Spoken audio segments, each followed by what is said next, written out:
This is one of the biggest urban complexes in all of Hanoi. There's a beach inside it, a swimming pool, a Japanese garden, and today I get to spend a whole day in here, not as a resident, but as a guest.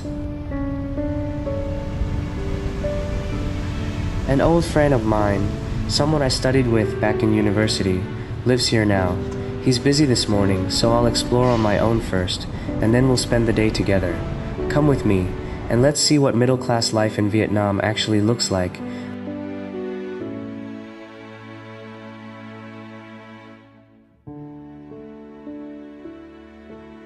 Hi, I'm June. I'm 32, and I live here in Hanoi, though not in a place like this. My friend and I sat in the same classrooms years ago. We took the same exams, worried about the same future. Then we graduated, and life took us down different streets. He ended up here, with his wife and his kid, in one of these tall, bright towers. I ended up in an old neighborhood across the city. This morning he's working, so he told me to just wander in, look around, and he'll find me at lunch.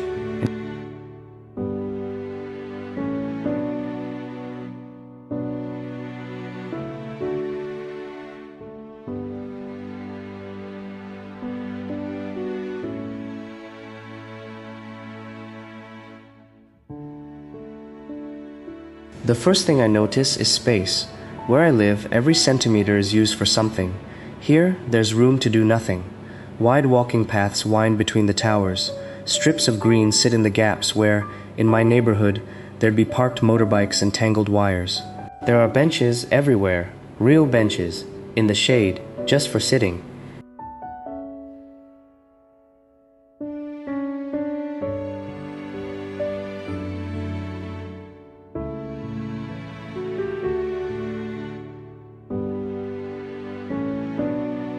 It's late June, and Hanoi in June is heavy and wet, the heat pressing down by mid-morning.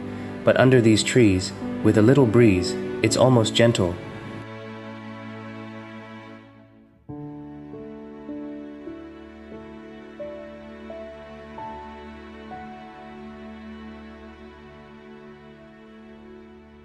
I keep walking until I reach the main road inside the complex. And here's the thing, it's not quiet, it's busy. Cars, motorbikes, delivery riders, people crossing everywhere. It's loud, just like my part of the city.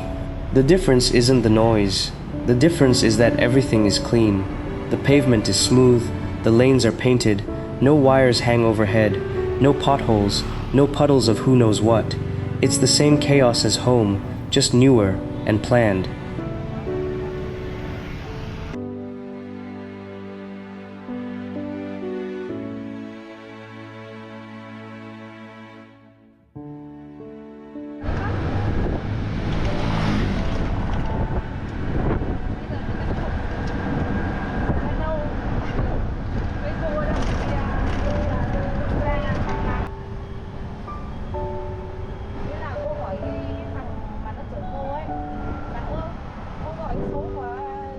The complex is huge, too big to cross on foot in this heat, so I hop on one of the little electric shuttles that loop around inside.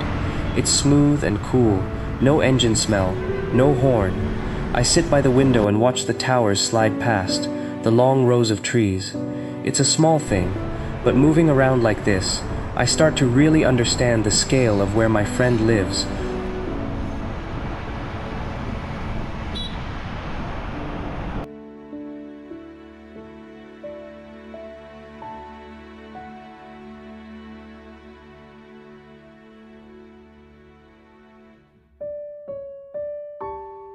Then I see them, the workers. A woman skimming leaves off the surface of a pond with a long net. Someone watering a flower bed in the rising heat. None of this beauty happens by itself. Behind every clean corner, there's someone who got up early to make it that way. I watch for a while. I think we forget how many hands it takes to keep a place looking effortless.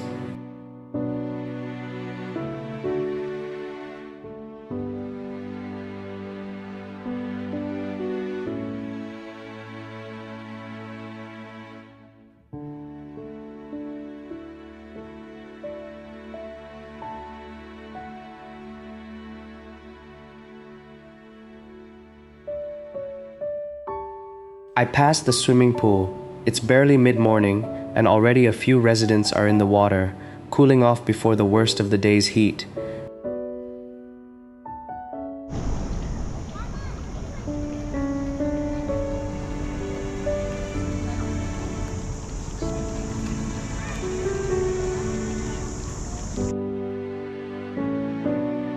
Nearby, there's an outdoor gym, simple machines and a couple of older people using them slowly, in no hurry at all.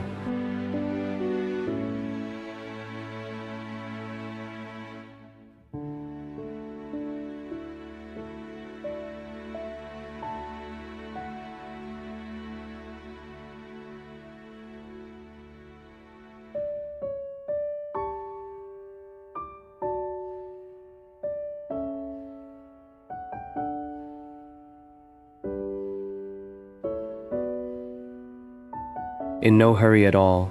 And then I find the pickleball courts. Pickleball is everywhere in Vietnam now. Everyone's playing it. I've never even held one of these paddles. But there's something nice about a place where moving your body is just part of the day, right downstairs from where you live.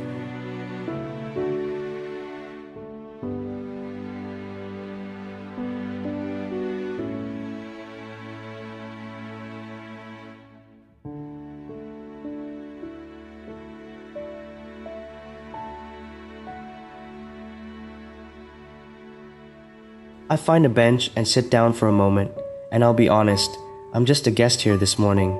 None of this is mine. I'm a man from an old neighborhood, sitting in the middle of someone else's beautiful world, taking it all in. But I'm not jealous. I'm curious. I just can't stop looking.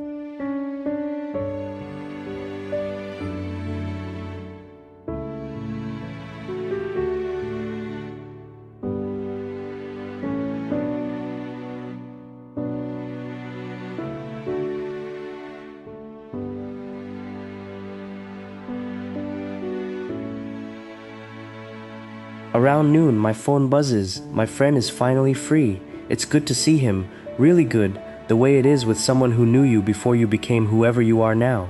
We decide not to eat out.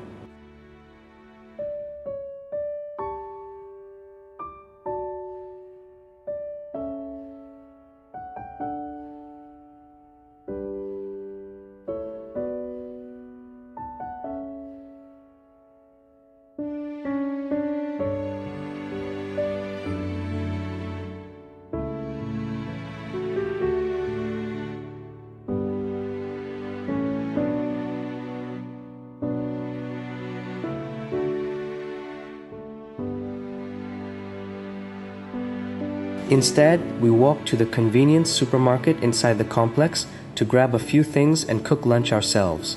Vegetables, some pork, eggs, a few other bits.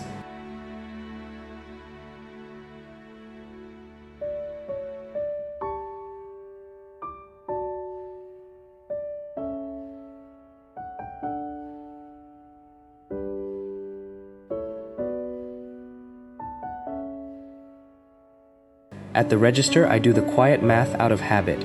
A full lunch for the two of us costs less than a single fancy coffee in a neighborhood like this.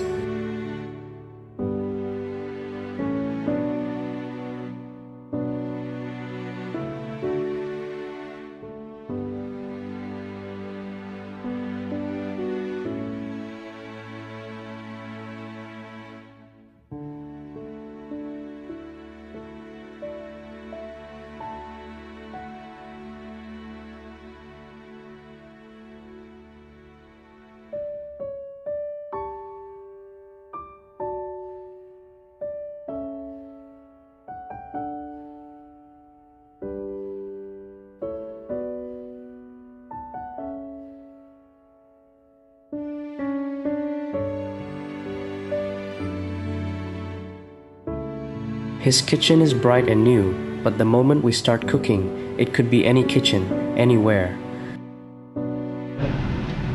The oil starts to crackle, the smell of garlic fills the room. He chops, I stir, and we talk over the noise, about classmates we've lost touch with, who got married, who moved abroad, who we used to be at 20.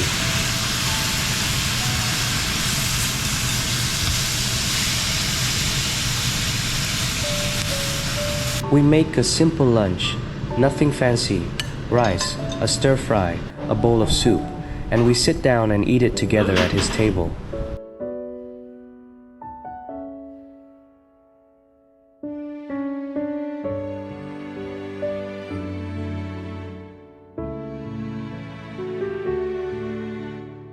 All morning I'd been looking at pools and gardens and beaches, but this, cooking a simple meal with an old friend, eating it while we laugh about the past, this is the part that actually feels real.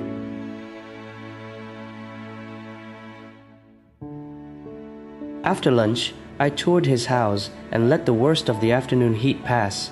Sunlight comes through the big windows. His home is comfortable, lived in, full of the small signs of a family, a child's shoes by the door, toys in a basket. And sitting there, I feel it gently. He built this. A wife, a kid, a home. I'm still figuring out what mine is going to look like. For a second, that's a heavy thought, and then it isn't. He took a different street, that's all. And that's okay. I'm just happy to be sitting in his...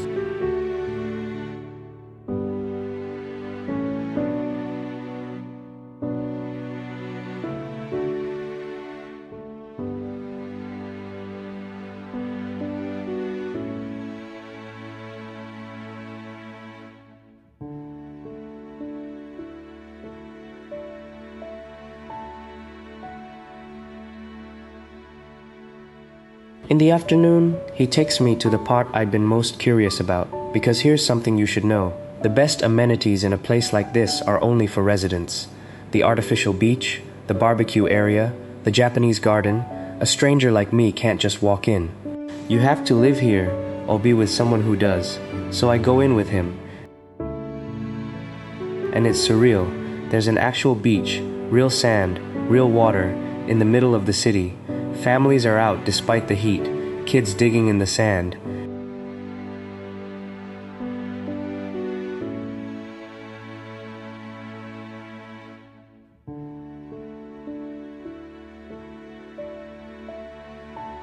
And then the Japanese garden.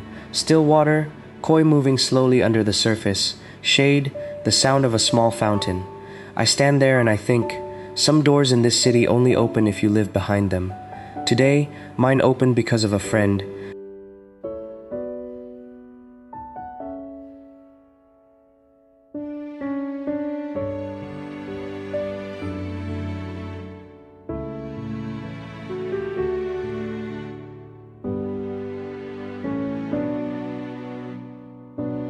By late afternoon, my friend has to leave, his son finishes school soon, and a Father's Day has a rhythm to it. A pickup time, a small person waiting at a gate. He goes off to be a dad. And just like that, I'm on my own again in this enormous place. His day has somewhere it needs to be. Mine, today, doesn't. So I decide to take one last walk before I head home.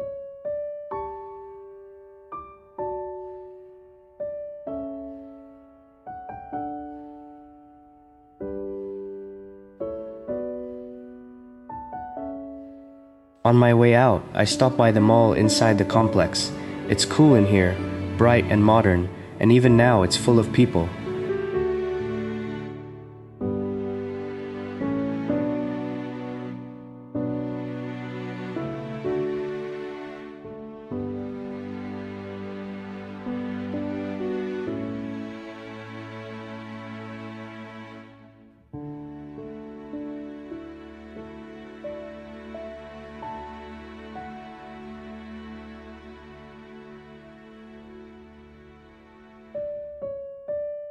I don't buy anything.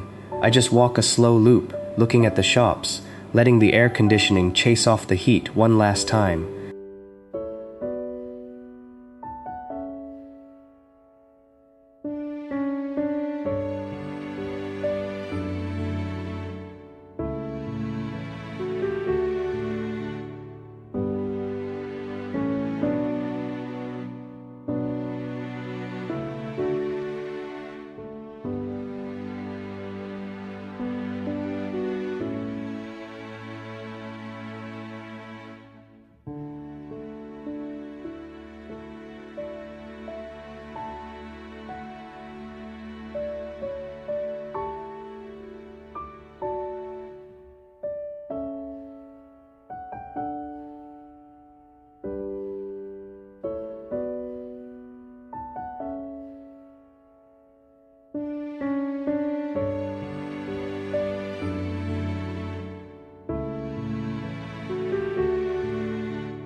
Then I head back out into the afternoon.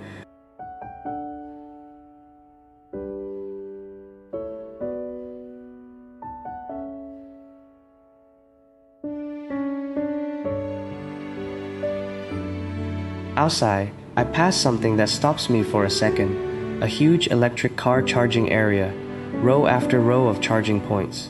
A few years ago, this would have looked like the future.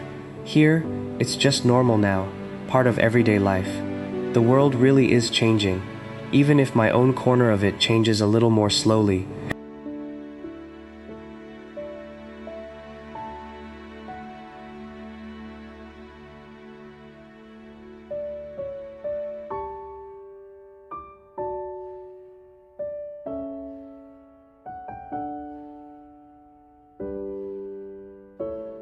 And then I go home, back across the city, back to my neighborhood, the narrow alley, the noise, the wires crisscrossing overhead, the smell of a dozen dinners being cooked at once. It's the opposite of where I spent my day.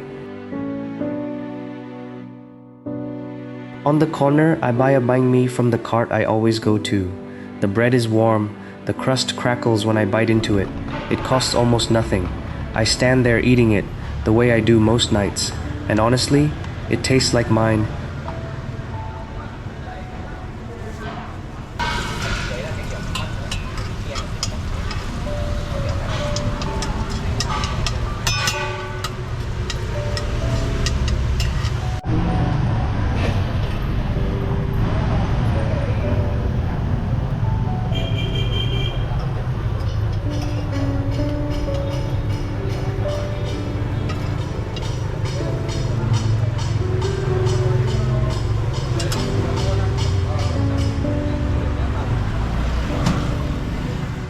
And then I go home, back across the city, back to my neighborhood, the narrow alley, the noise, the wires crisscrossing overhead, the smell of a dozen dinners being cooked at once.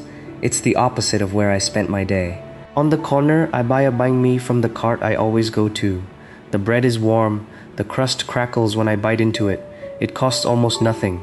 I stand there eating it, the way I do most nights. And honestly, it tastes like mine.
So let me ask you, what does middle-class life look like where you live? And what makes a place feel like home to you? The building, or the people inside it? I'd really like to know, so tell me in the comments.